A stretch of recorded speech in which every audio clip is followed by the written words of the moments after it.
Good morning sa tanan. Ang atong gamon ron manguha tag okra para atong utanon.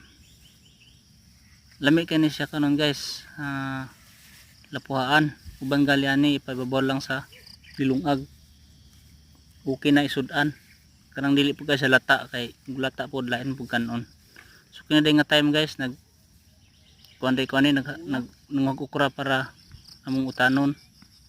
Kay gutom kayo ang kabuntagon guys walay sula. So nakadagko ang atong okra ron guys. So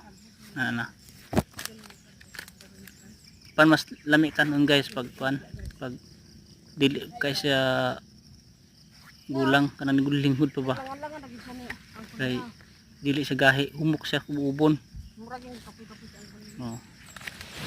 Yun ana guys ang kadagko atong okra. So dili pa kay ta iniog kuha panguha nato dili pa kay ta makalahot tayo tindog kayo tindog ra ta pirmi di mato makita ang bunga.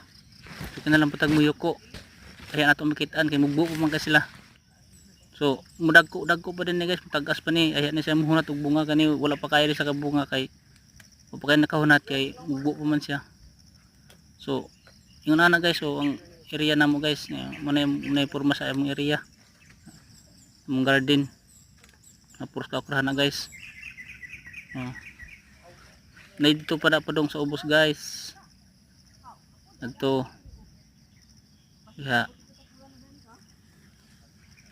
So ang sikbit ani guys ang sikbit ani kamunggusan pod dress pikas na kamunggusan na siya padlong to sa ubos na kamunggusan na siya. Thank you for watching guys. Umuro to akong video karon. Daghang salamat.